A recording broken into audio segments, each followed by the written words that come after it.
Green Wings, of course, up against the Africa Freaks. Stats is playing for. And I'm very curious here. I mean, I went in and I said, you know, Stats 3-1, but I honestly don't actually have a lot of info on the most recent meta of both of these players in this matchup. So my eyes are kind of open and going, ooh, what are we going to see? And already both of them going for early scouts. This is, of course, the evolution, since there's a lot of madmen out there going Nexus first and Gate expand. So this way you're checking if there's an early proxy or a cannon rush, but you're also confirming that there is no super early expand. And both players looking to try and harass each other's minerals as much as possible. Of course, looking to occupy the minerals for a moment, as only one worker can mine from a patch at a time. Break it off before the minerals get mined, just to try and interrupt the mining and force your opponent's probes to bounce around the mineral line inefficiently. Yeah, and it may not seem like a huge deal. It's like, oh, you're making the probes go mine somewhere else for a split second. Like, that's really not a huge deal, but a lot of these players in the early game stages, I mean, they just have so much extra APM that they really do try and balance their workers properly, like perfectly, so that no one is over mining or under mining like any particular patches or anything. So just being able to mess with that a little bit, it can throw off your builder ever so slightly. You know, you get those 30 or 50 minerals a little bit later. Maybe that causes the double adepts that Trap are making to make their way in, and there's just not quite enough resources to shield battery. All those small little things can make very slight differences. But yeah, Pig, one thing I did want to actually also mention is that I feel like Trap had an amazingly good run last season. I think most people would agree. That was like a stupendous run for Trap. He didn't actually really have to play any real PvPs. I say that with no offense to Haas. He did play Haas once. But like, I feel like that was the matchup he didn't really have to prove himself as much in. And when I think of Trap, I'm not usually thinking of PvP as much. Yeah, no, he was able to throw holy water on the demon that is Haas and make him shrivel up in that series. So other than that, he didn't really have to get into any drawn out games. Now Trap's coming in here with quick 2 adepts spotted, walled out of the base. But I love the 2 adept though. It gives you so much info. And in this case, it's not just 2, it's not just 4, it's 6. And lately we've even seen some people go for like 8 adepts, but Stats is getting a lot of damage done. Good blocking. Oh, nicely done. Yeah, that was really important. Keeping those hit points alive is huge. Now, there's no tech yet for Trap, so it's going to be like adept pressure here into a robo behind it, but I think that Stats is pretty well knuckled down here on the defense. Yeah, it's pretty tough to actually try and break these kind of positions, especially if your opponent is just always ready to block off the adepts from making their way to the main. The adepts in high numbers can actually take on kind of low numbers of stalkers, or God forbid, sentries really don't want to be on the front lines. And funny enough, with that latest warp-in of additional sentries coming on out, there's actually an opportunity for these adepts to not only shade in and kill off some of the probes, but they can actually even shade in on top of these poor sentries, and there's not a whole lot to defend them here. Oh yeah, shield battery ain't gonna help when your units get one shot. Probes and sentries, all units. Stats needs to get those probes out of there. You can't just leave the probes standing in front of those adepts. Oh my lord, that's a lot of damage. This is brutal damage. It's not just the workers killed, because 6 workers is already great. If he had just gotten 6 workers, he'd say, yeah, and I kept some of the adepts alive. This is great. Killing off every sentry completely shuts down any scouting information for Stats for a while. Oh, and he's going to just bust it. He's going to bust it. Stats did not have money for a gateway behind that. And at least 4 or 5 more workers are going to go down. Stats here taking big damage. Now, there's already a prism on the way behind this. Trap's got to be careful. There's going to be a powerful counterattack that could come across, especially now sees the Twilight and the Blink. 5 more probes go down, but that is a total of 8 adepts that have fallen. It's a great economic lead for Trap, who does drop a shield battery, has the prism out, and is chrono boosting Immortals, has +1 on the way. Ooh, this is a nasty position for Stats to find himself in this early. He's chrono boosting probes, trying to recover. The thing is, it's so comfortable from here as Trap, right? You double down on the Immortals, the batteries, you just try to make sure you don't take damage, knowing that you are ahead on the work account. Yeah, and that's going to be the name of the game here. But I mean, having seen so many of those stalkers and seeing the Twilight Counts and everything, at least you now know like exactly what you're up against. You just have to make sure your actual execution of the defense is going to be in place. And he's got that shield battery on the low ground. He's got the Immortal out, and he's been keeping an eye out just for any potential move outs on into the Blink to the main or anything. But these adepts getting even more damage and saved by the Warp Prism. Stats is just backing off, Pig. And as much as I understand why, I don't even think he can afford to right now. Yeah, this is uncomfortable right now. Stats is trying to get back into the macro game. I think he just has enough respect knowing Trap will be ready for a blink timing. There's not even enough units to defend the Prism Poke. These two Adepts are ransacking these mineral lines. Okay, finally we have one Adept going down, and it looks like the Warp Prism is wisely going to decide, yeah, probably don't want to dive in there underneath the Stalkers, since just having the Warp Prism up there in the corner is going to be something that Stats has to respect. He's going to know, yeah, that Warp Prism's still there. Maybe he recalled it, maybe he didn't. I have to always be ready for more units to just suddenly appear in my main base, though. And he currently isn't. Stats is so desperate, he's going right across the map with everything he has, because he kind of knows, well, I gotta take some, you know, some corners here. I gotta cut the path across. The hallucination is gonna see a lot of gateways, charge on the way, +1 Archons. It's gonna be the classic 8-gate Immortal Archon Zealot timing, and a handful of Blink Stalkers here. They have a mission. The general's handed them. He says, okay, guys, buy us 6 minutes of time and pick off 3 Immortals on the way across the map, please.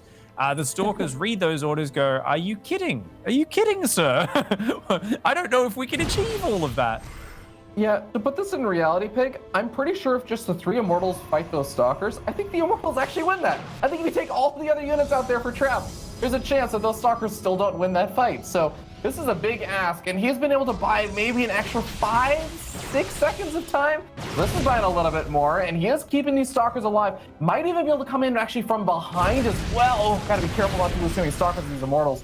I was gonna say snapping off the Prism would have been really nice, but if you got nothing on the other side of those Stalkers, well, it's only gonna do so much good. Stats, Shield Battery Overcharge is nice, but it gets targeted down. The Immortals smashing the Stalkers.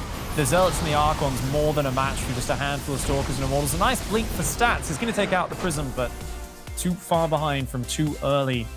And a lack of scouting in the early game there for Stats. Remember, he went 2 Stalkers before going for Sentries. Those Sentries hallucinated, went across the map, and they barely skimmed past the Adepts.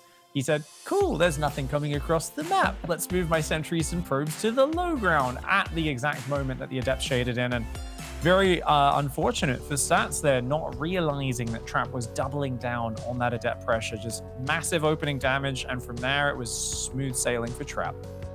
Yeah, there was not really a realistic world where Stats should have been able to pull that back after all of the probe damage he took from the Adepts and losing the Sentries, so he couldn't even make really well-informed decisions with consistent hallucinating Phoenix Scouts. So that was really just Trap getting in with a really, really nice ability to like move those Adepts in unscouted and killing them off. Not expecting that Stats is going to be quite making the same mistake in the second game. Hopefully, it's one of those things you have to be super duper on point with the scouting in PvP. I feel like it's just PvP. Well, I guess all the mirror matchups in general. It's just if you don't get the really, really perfect scouts out on either army movement or tech swaps and everything, it's just the mirror matchups are so punishing for those. Yeah, it's all technical unit skirmishes in those early game, which can decide the battle. Whether it be, you know, Zerglings running into Banelings or Cyclones picking off individual Reapers, Hellions, Medivacs. Every mirror has its own diciness, and Sentries. Oh, you get them early, they scout with hallucinations, you Guardian Shield, you Force Field, you do these amazing follow-up pushes with Stalker Sentry or Stalker Sentry Immortal. Unfortunately, if a couple of Adepts get on them early, they really don't pack a punch at all. And even if he scouted it, it was not a great situation because Stats would have needed to be very quick at pulling probes and Sentries to the high ground, chrono boosting his gateways, trying to get more Stalkers out frantically because he simply didn't have units that could fight the Adepts head-to-head other than those 2 Stalkers on the low ground. The 2 Stalkers are impervious, right? With Shield Battery, because they can't get one shot, they're just not going to die. They can take on a superior Adept army. The problem is they don't do enough damage to protect the units that are around them. So you need to just wall the Adepts out of your base. When you're going and expand, 2-gate blink, you just don't have a lot of tools there. So either way, it would have been a difficult situation for Stats, but getting caught with his pants down, a very one-sided game one. All right, well, we're going to get ready to move into Everdream for map number 2 as we start up here on the top right-hand side of the map. Yet again on the blue Protoss player from Team Africa, it is Stats.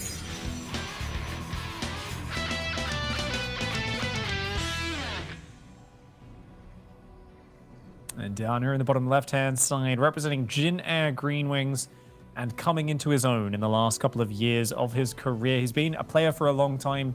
He's been a very good player for a long time, but the last few years, making it to multiple grand finals, looking so good against the best players in the world. Down here in the red, he is Trap.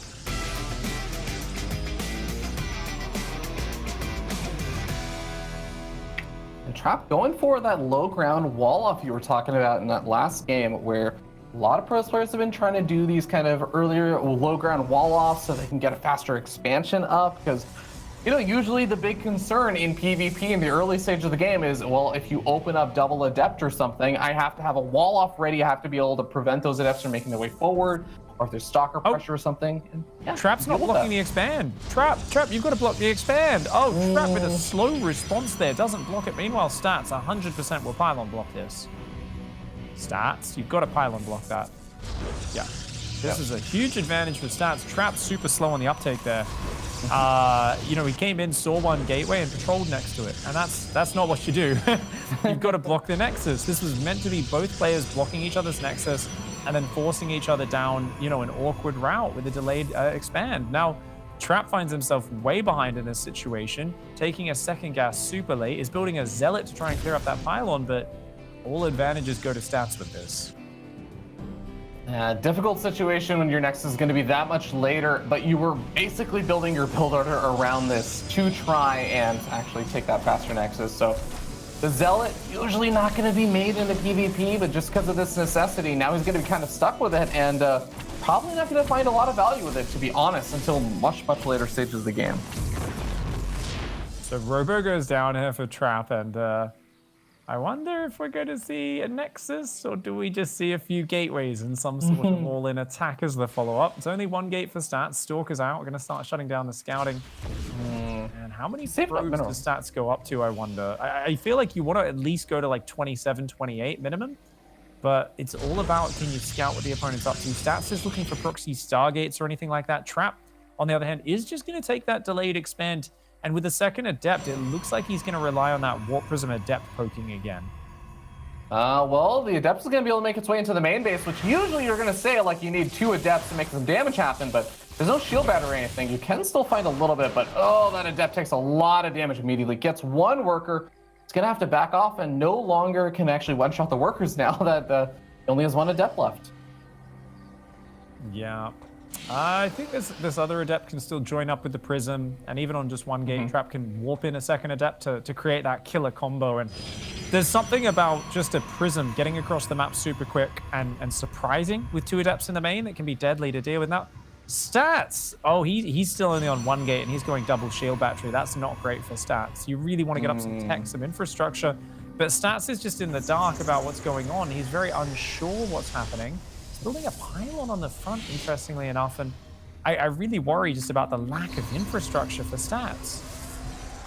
Yeah, now, I mean, Warp Gate is finally finished. So he can start warping in a few more units. He's actually going to be warping in a couple of Adepts himself, but those Adepts are actually going to be on the other side of the map. So he's going to try and put some pressure on. Trap does not really have a whole lot over there to actually push back those Adepts himself. So this Warp Prism really does need to get a lot of damage here for Trap. Yeah, these 2 Adepts coming in here for Stats. They do shoot the pylon. Oh no, you can't get through there. Stats there with a bit of miss micro. Meanwhile, Trap's going to go in on the other side of the map. And I think Stats is taking a big opportunity there. Meanwhile, taking some big damage at home. Yeah, and I mean, the Adepts haven't even needed to use their Shade just yet, and they can still just cancel and just pick up into the Prism if he needs to. Ooh, doesn't actually decide to go for it. Lets the Shade finish over to the Natural, but there's a shield battery over there. It's going to be pretty tough to get a lot of damage done. Wow. This is kind of crazy. Trap is finding much more damage than he really should be right now, and feels like Stats here making some uncharacteristic errors. He lets the worker count get evened up despite the advantage in the start. Is now going up to the second gate, the Robo, and the Forge in the Twilight. Don't get me wrong, Stats' infrastructure in terms of the tech is still incredible. But, oh, his Adept Warpins gets caught. He just loses 2 Adepts that are slow warping in there. And, I mean, that pylon positioning just way out in the open. Not the biggest fan of that. Yeah, Pig, I'm gonna throw out some numbers here, right? We have a army from Trap moving across the map with 2 Immortals, a Warp Prism, and is going to be able to warp in a few other additional units. Stats has basically got 5 Stalkers and 2 Sentries. He's got the shield batteries. That's going to be great. He's also got the Immortal going to be popping out soon. But I can actually see a world where Trap gets quite a bit of damage done over here. Immortal's going to just elevate onto that high ground, and Force Fields are going to join. You got to watch the ramp here. Stats is in trouble right now. Not actually going to go for the Force Field onto the ramp, even though that actually would have done quite a bit over here. Warps in some more Stalkers, though. Tries to depower 2 of the gateways that are about to morph in, but doesn't quite get it thanks to the shield battery overcharge there from Stats. Keeps it alive. Force Fields coming down on either side, trying to create the worst concave possible for your opponent. Sentry is going to get picked off over there, so Trap is going to end up losing an Immortal. Might lose the second one. No, keeps that one alive. But man, Stats, he got so much better of an engagement at the end of that. Yeah, you could tell Trap there wanted to save those Immortals, but there wasn't space to even pick up one of them on the first trip. And does have an Immortal drop to follow it up, but Blink's about to kick in, and I feel like Stats has navigated the scariest part of this. There's still a window to find damage for sure, especially with that Observer giving Trap a bit of vision. But he's got to be careful. Blink always has the ability to just jump on that Prism, and if you lose these 2 Immortals, I mean, that is the one grounding force behind your army. Trap's getting a 4th Immortal, and he's going up to 8-gate Glaive Adept. This is an all-in attack. Stats still in the dark. He's trying to make Blink Stalkers. They are not the best against Mass Immortal Adept. This is a good, just kind of real aggressive attempt to finish the game here from Trap. Yeah, the army for Trap is going to be great in the mid game, but it does not scale at all in the slightest into the later stages. So you really have to get the damage done there. Trap's Observer going to get sniped off, so he's going to have a little bit less vision on the army positioning, but he already saw what he needed to, which is you are not at your third base. So I can immediately get the cancel on that. Shade on forward. Is he actually going to let that Shade finish as he tries to dive onto the army here? He is, and the Immortals are going to be in the very far back here.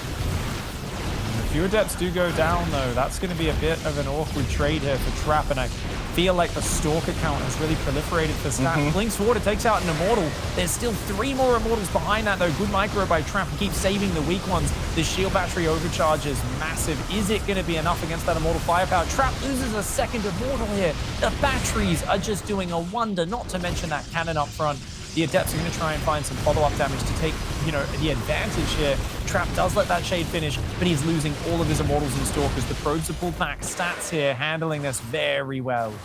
Yeah, and look at that consistent one-off there for Stats. The one way that maybe Trap can still make this work is if he actually managed to get a bunch of worker damage inside the main base. If those Adepts, while the rest of the army was cleaning up his army and the Prism, if they had been able to get in there and kill off a bunch of workers, maybe put Stats into an awkward all-in position where he has to counterattack. That's just not happening now. And at this point, Trap, he's failed the all-in, right? He doesn't have any Immortals left. He's got a pure Adept army that's not going to scale with the Templar Archives being added on. The Archons are going to decimate Adepts.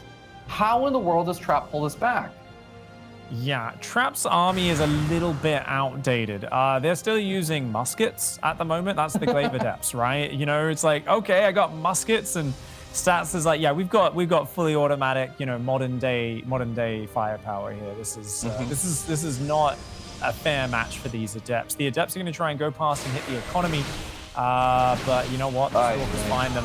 Oh, even ends up having to cancel the Shade and just immediately recall on out of there, but these Adepts not finding any additional damage either, and you can already see that Stats, on top of having a better army, is also climbing up supply. That is because Trap is taking a big risk right now. He's using the Adepts to try and buy time as he gets up to Robo Bay. Robo Bay is now done, and I feel like he's just praying for big Disruptor hits, and I think that's probably the best thing he could do. I don't think there's anything else outside of a really big Disruptor that could bring him back, but he's actually going to prioritize Blink, and he gets up an Observer first. I don't know if he has the time for this. Yeah, he needs those Disruptors yesterday. One does start up, and now he's trying to hold the high ground here.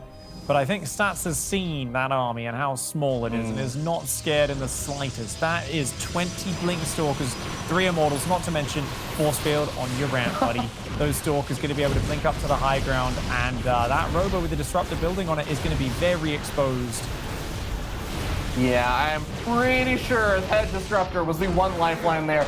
It looks like Trap agrees. Stats able to tie up the series 1-1. An unfortunate turn of events in the early game. Trap a little bit asleep at the helm to not get the block on the Nexus. He actually did a great job of salvaging it with the quick elevator of the Adepts into the main, but definitely something where I'm sure Trap is a little bit frustrated with himself for just letting his own expansion get blocked and not doing the same to Stats. Yeah, and there was also that moment there where he was he elevated up to the main base and he had the sentries there at the ramp, and we were talking about, oh, he's gonna force field the ramp, and just it didn't end up coming. So I felt like maybe he was expecting the recall or something would come out. But guys, we are gonna go to a short break while we get ready for game number 3 here with a tied up series 1-1. Don't go anywhere. You're watching the DreamHack SC2 Masters.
Welcome back, ladies and gentlemen. We're moving into, of course, the next game in this best of 5 series.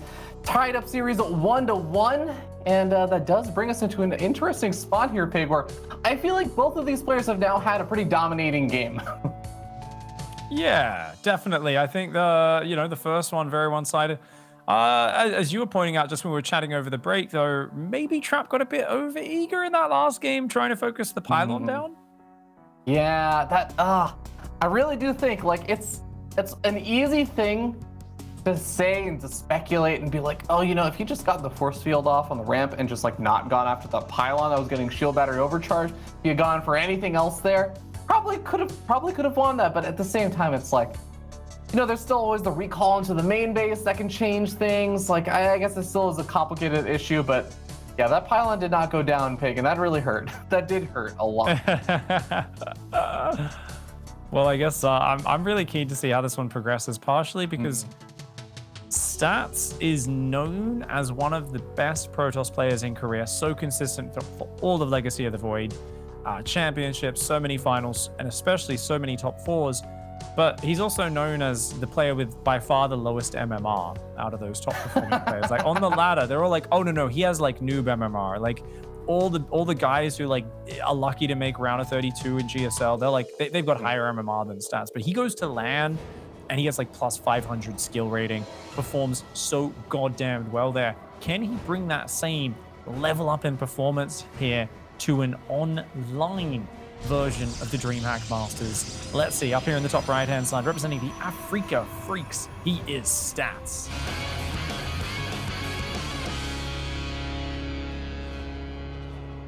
And down to the bottom left-hand side of the map, we have the red Protoss player representing good old Engineer Green Wings. He is Trap.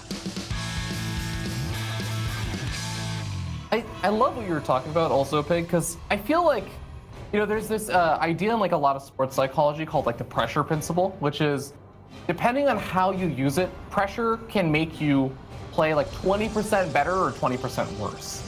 And I feel like there are some players out there like Stats who, you know, in that offline setting in the GSL studios or wherever, or sometimes in those big premier tournaments, Stats is one of those players that can capitalize on the pressure and actually play better, not worse than you usually do, which is almost counterintuitive, right? Because we always think about, oh, well, you're playing under pressure, you're gonna play worse than usual. But I love finding those odd players that are able to really capitalize on it.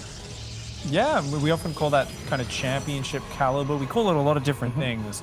The ability to make comebacks. I mean, part of Serral and Maru's 2018 runs that were so dominant in terms of results. You look at the individual maps throughout, and both of them had moments where they were way behind in games and series, and they refused to die. And right at that pressure moment where they were often very far behind in games on an elimination map, and they refused to die. And they refused to go down, and they just absorbed punch after punch. And you could see it on their faces as they just fought their way back in these games. And it's that ability to thrive under pressure in the bad situation. It really is impressive to watch. And I love that you bring that up because it's curious to see how these players play it out. Some people, I think, would argue that Trap a little bit more prone to sometimes crumbling under the pressure, not having as much of the big stage and tournament experience as someone like Stats.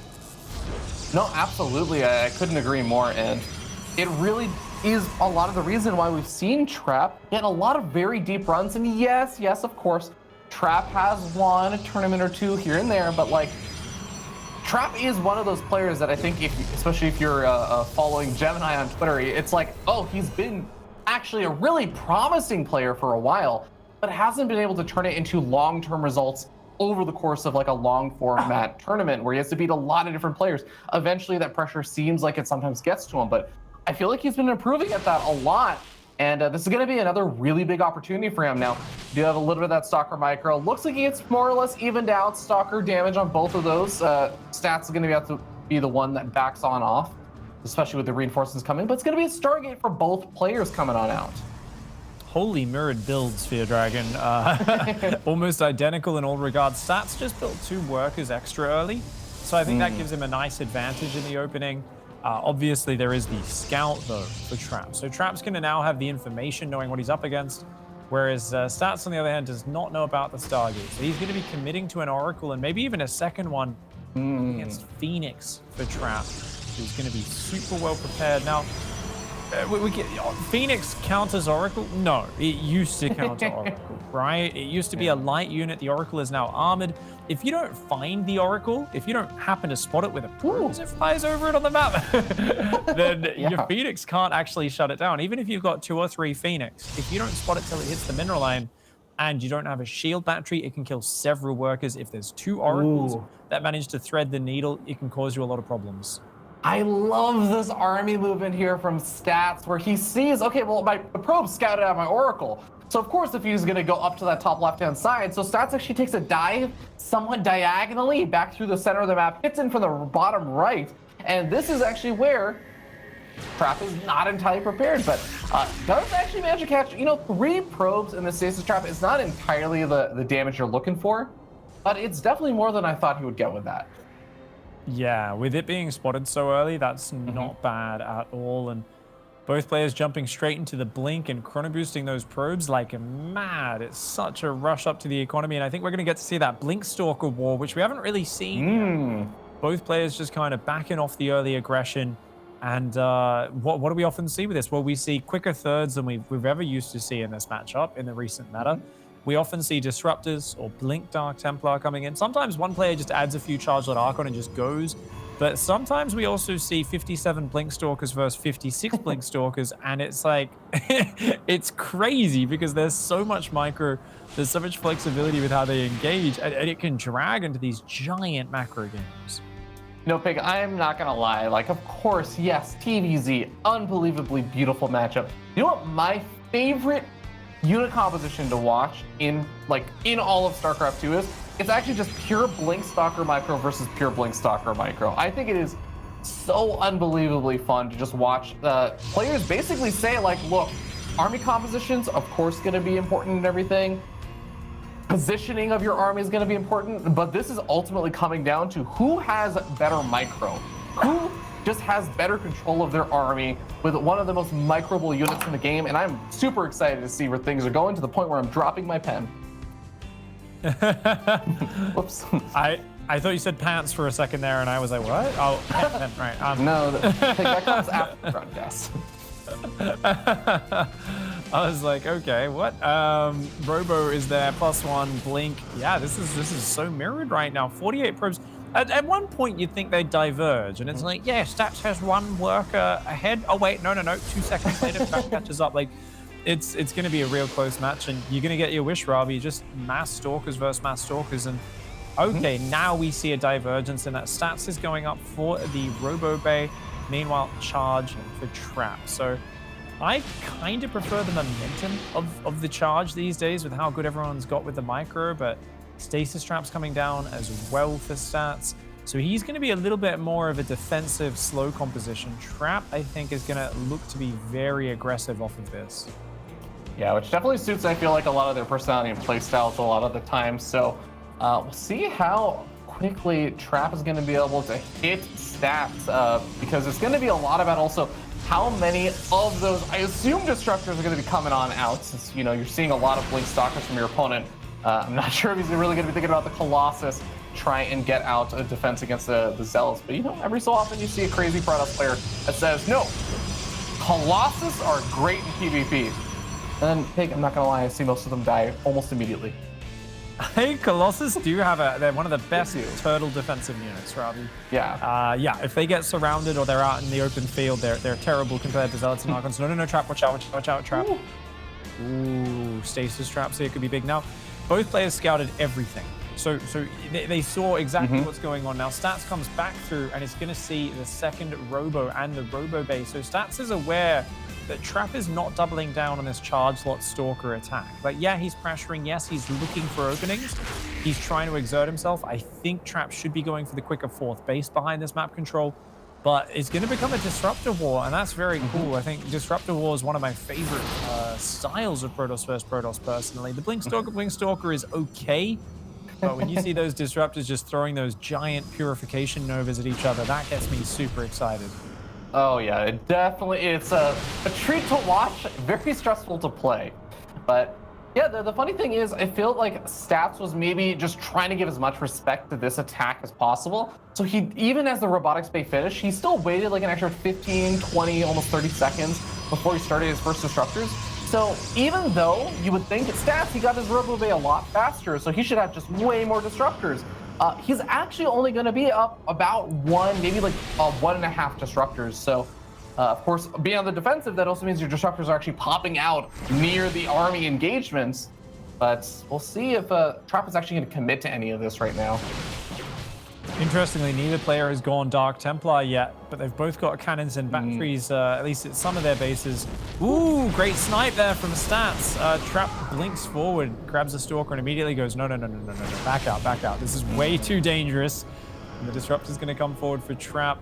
It's going to be a big battle for vision, which Stats, Sniping Observers, and Hallucinations Nonstop has done a great job of.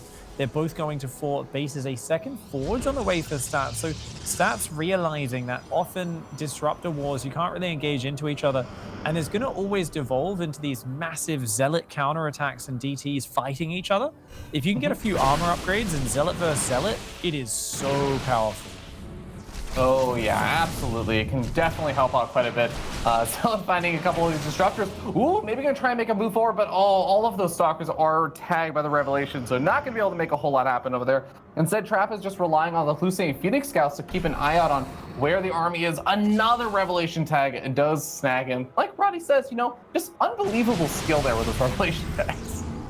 Yeah, Revelation. I mean, it's not something that comes easy. It does have an even larger radius than EMP these days. So we'll see exactly how these players go. Oh man, he's actually committing to his trap here. Stats so patient with the disruptor shots though. Can't really hunt that down as Trap.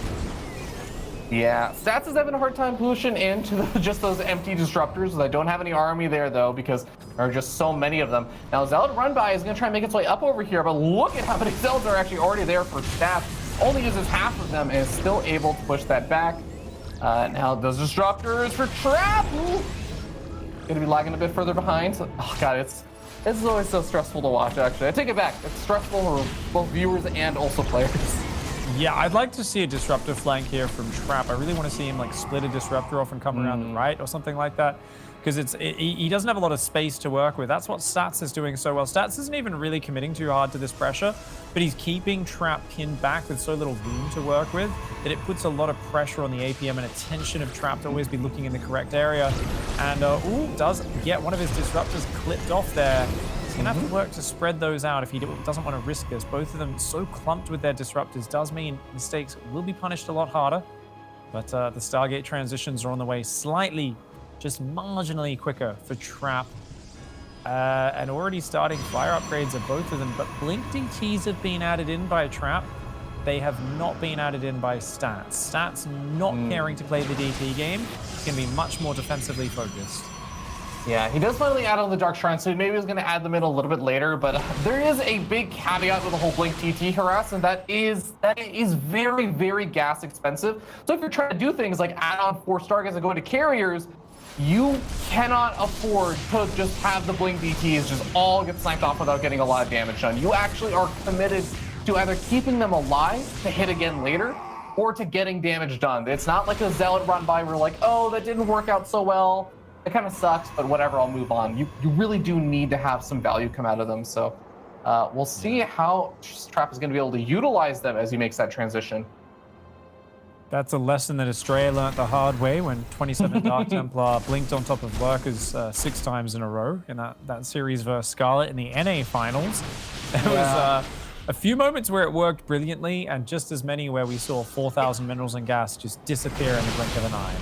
Well, Pig, when we're casting a PvZ, I'll go into the details of how I've learned how you have to micro your Blink DTs versus Lurkers. But for now, we do have these Stalkers blinking on top of Trap Stalkers, catching quite a few of them as he also tries to go for a run by over this left-hand side base. The Shield Battery Overturn is actually keeping those units alive for quite a bit of time. And it seems like Trap is just going to be able to migrate a majority of his army down over here to the south side, throws out a handful of disruptor shots. He's going to lose one disruptor of his own, so he doesn't really get the best of trades, but pushes Stats back for now, and also apparently damages his own disruptors as punishment for not landing the shots. Yeah, naughty. Just a bit of a spank. Doesn't execute or anything. Just a bit of battlefield discipline being instilled there, I think. Land your disruptor shots, boys. And Stats still maintaining this map pressure so well. The way Stats exerts pressure is awesome. What has me worried for Stats is the fact that there's already about to be 6 carriers. So basically a 3-carrier lead for Trap. He's a full cycle ahead. There is an upgrade advantage, of course, for Stats, in that he's got double Cybercore, he's got Plasma Shield upgrades on the way earlier. Stats has got better upgrades, but he does not have the carriers out yet, and now Trap going to use those carriers poking forward. Yeah, very, very aggressive to blink forward when you're up against disruptors, so that means you can't blink back anymore, but Trap doing a nice job gauging the distances, doesn't blink into a disruptor shot or anything. And yeah, we now finally get into that point where it feels like Trap, I think now he did actually kill off 1 or 2 of his own stalkers again, but he's doing this now to free up supply to make more of these carriers, which have been revealed. Photon Cam's gonna be able to buy a bit of time, and he's just moved across the map. He is saying, you know what, I know your army's back there. You have to be very careful about this flanking position, but he just feels like he can do this now. He can just go across the map and end this. It's a crisp timing. 6 carriers versus 3 right now. Stats does not have the units ready to deal with this. These cannons and batteries on this base looking to go down. Stats is going to try and counterattack, finds a carrier in the open, but does not close it out. And Stats does kill the Observer, so he's going to be able to deal with the Dark Templar. Those Dark Templar not going to be able to take this out. Ooh, wow. Did he just shoot his own army? Yes. Disruptor into his own Stalkers. This is getting chaotic right now. It looks like Stats is losing more economy for now, but who's going to recall first? Are they both just going to back off and lick their wounds? Stats actually saves a lot of probes in the north. Hey, I just realized Trap actually has the sickest play available. So first of all, he can go in, he can try and shut down all the production. He can recall back home as soon as he needs to, but leave the mothership here if he keeps it alive. Oh no, I was gonna say he could recall back to the other side of the map after the double recall, but nah, not gonna be available. He's just gonna have to try and get the damage done with these carriers as they're alive, but one of the carriers going down to the Stalker Warp and another carrier getting pretty low. Those are very important, as are these disruptors. Oh my god, Stats catching all of the disruptors of Trap. Wow. Is it enough, though, with these carriers on top of the production? Things get awkward very quickly. A battery overcharge at a mothership pops out, but there's so many Stalkers for Trap. And when they're on top of unsupported carriers, we see those carriers fall very quickly. Still 3 carriers here for Trap. He's going to pull back to this corner in base. Recall. One carrier will go down. Looks like a single Stalker is also left behind all of this. Who got more damage done in the end? I mean, they both actually do have 3rd bases still up, but it does look like it's really only Trap that actually has a 4th base finished in mining right now, whereas, well, Stats actually finished up his 4th as well. But he's not mining off it yet, and that's important. Even the 6-worker advantage that's here, Trap does have more supply and is at 7 carriers versus none. Essentially, we're seeing Stats here with the sickest air upgrades and no actual air units. Oh, he just killed all Stats' observers, and now the DTs are going to start going in after the Disruptors. Disruptors have to kill some of their own Stalkers in order to kill the DTs, and now the carriers are just dismantling the Stalker count. Oh, a few of the carriers do get a bit too far forward, but so many Stalkers go down in response to that, and Trap does cop a bit of a Stalker. Oh my lord. Both of these players having a lot of trouble with these Disruptor shots and making sure that you don't send them into your own units. Yes, tip number 1 there for sure. And it just speaks to the chaos of this game and how mechanically intense it is with these Stalker Disruptor wars. I like that some Disruptors have been rebuilt here for Trap.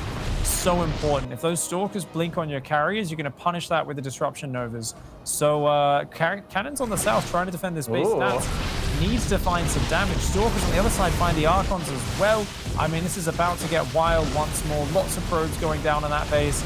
The carriers coming forward. Random Colossus says, come and fight me.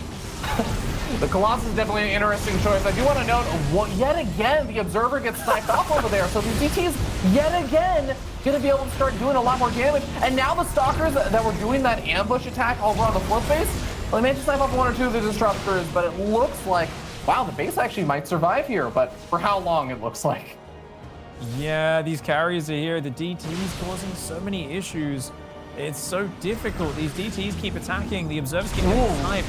Oh, big Disruptor shot. Mama comes forward, but Stats answers with some Disruptor shots. Focus fire on the carriers going down here. Stats taking out some of the Trap's super important units. Stats getting a little bit wasteful. Is the disruption going to get? No! Stats dodges it at the last second there.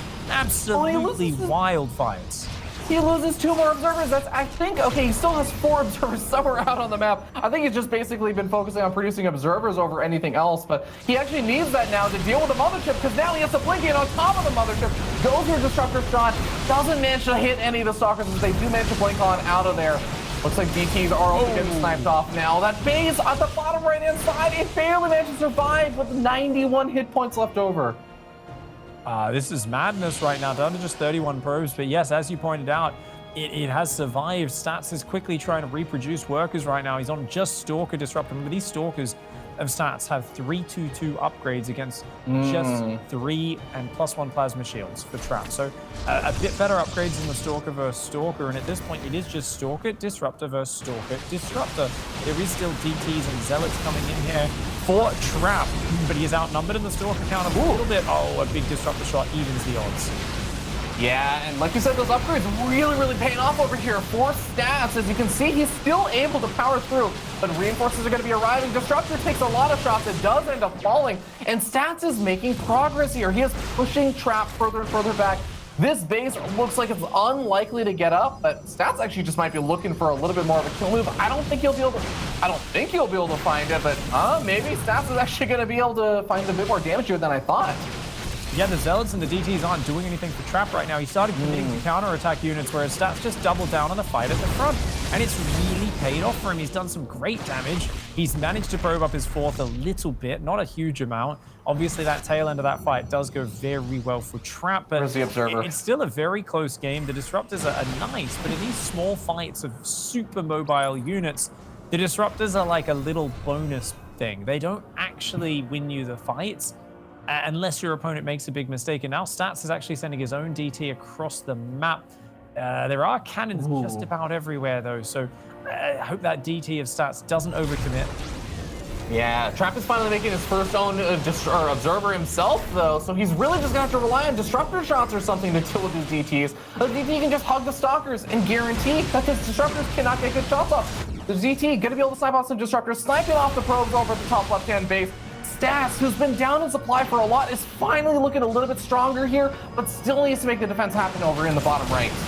Yeah, this is still super close. No battery or anything. Remember, that's a red hit point Nexus right now. It's so close at this point. That one Disruptor represents a fair bit of threat, but it does get focused down. Both sides so low here. Trap has to withdraw. Stats using some defensive engagement, and it looks like, once again, Stats here, the king of these Blink Stalker battles. Trap's reinforce gets in, Stats pulls back, Stats warps in, Trap pulls back. It's a seesaw here. But you know what? That top left base, that was the big economic advantage for Trap. It gets sniped. Trap still has the bottom right, so he's still up a base and 4 workers. I mean, the advantages, other than the upgrades, have been in Trap's favor for so long. Stats hanging on still, though, fighting his heart out. Yeah, I feel like if Trap can get up that pylon at that bottom center base, if he can get up a shield battery or the cannons just for the scouting purposes and everything, I feel like that's actually going to be a lot of what he needs, that sort of anchor. Oh, the Observer over here for Trap does get sniped off immediately, so those DTs come in later. It could be problematic. But we have Zealots going to be engaging against the Zealots. It does seem like Trap has an overwhelming number of units over here. And Stats uses Blink very much defensively for a bit, so he has a few of them on cooldown. He's going to get pushed back even further.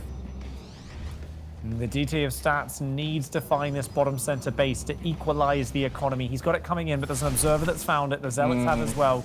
Good micro by Stats. He realizes the potential counterattack power of things like these DTs are really what have the chance to get him back in this game. 12 Stalkers for Trap, 14 for Stats. Equal Zealot count, but an Immortal coming in to reinforce here for Trap.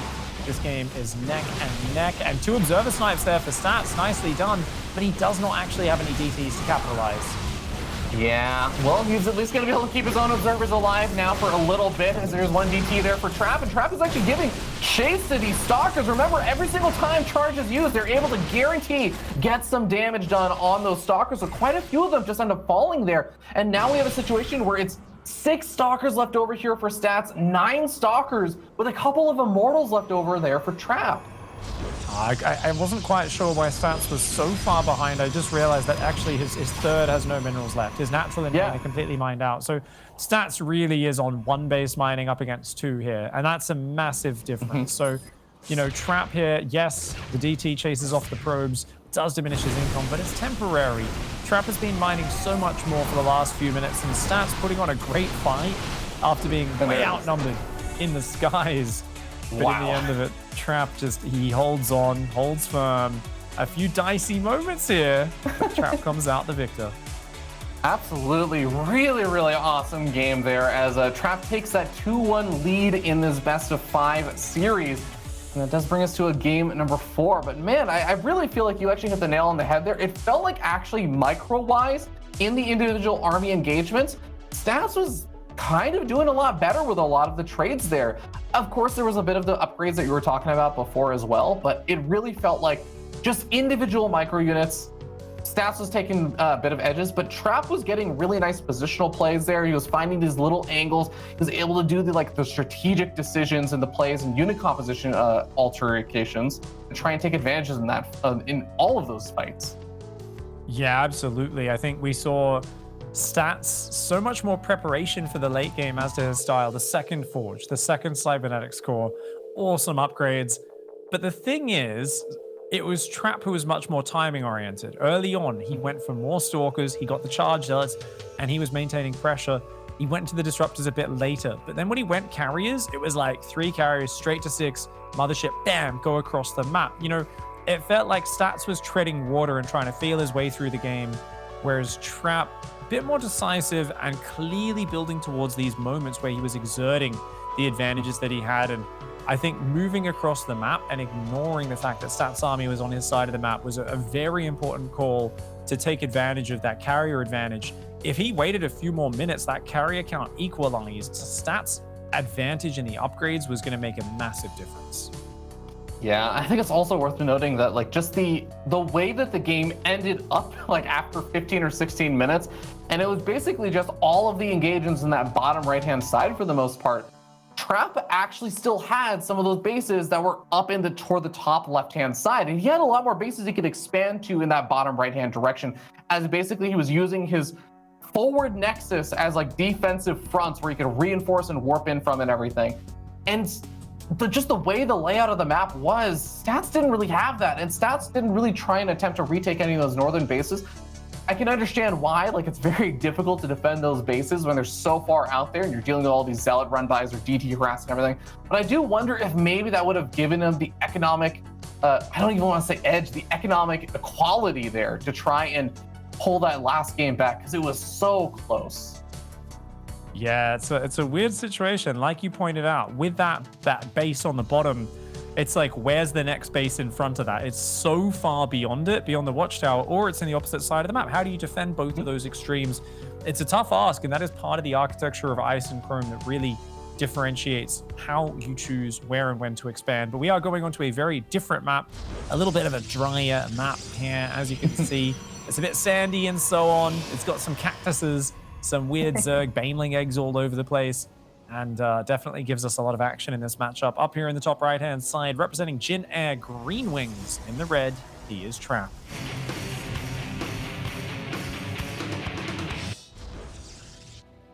And down here in the bottom left-hand side of the map, representing the Africa Freaks, he is Stats.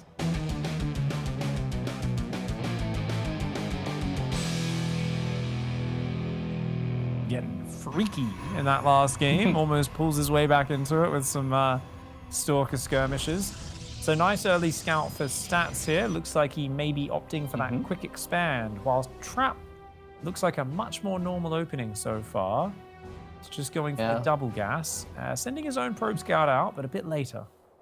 Yeah, I think this is one of the most common maps, and you can correct me if I'm wrong on this, but I feel like this is just one of the most common maps that we end up seeing, the fast nexus, just because your natural expansion is both up on a high ground and has a choke point, which makes it, in the current map pool at least, one of the easiest bases to try and defend in this matchup as a quick natural.